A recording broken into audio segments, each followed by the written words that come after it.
gian ở đây thì đi làm sao được. 41 tiệc trứng đổi luôn. Wow. Tầm bảo mở kho.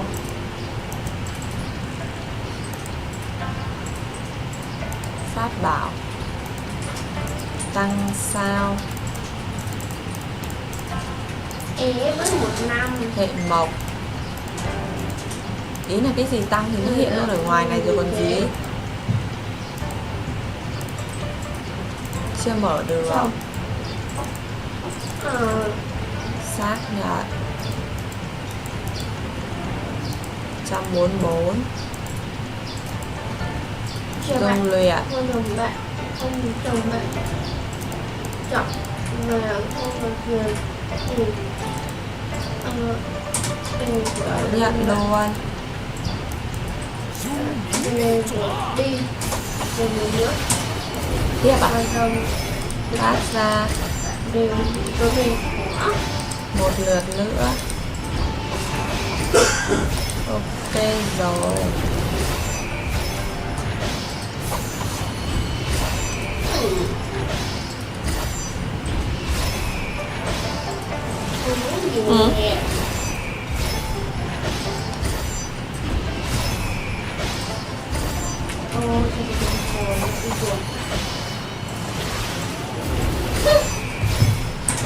Còn những ta vậy hả?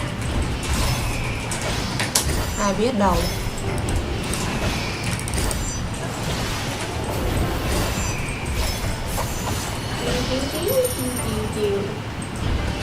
Không biết gì hết.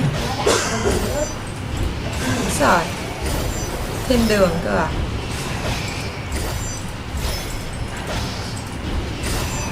Không thấy nữa rồi. Alo luôn.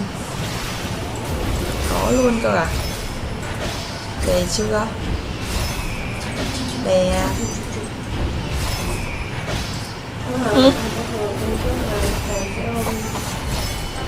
Ố kìa, sao đấy chị như vậy phụ gì?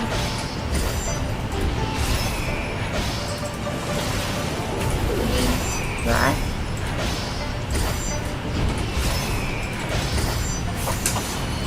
Wow.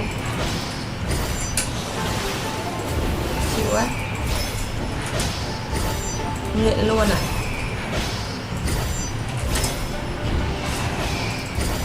Lại ảo rồi. Giả dối.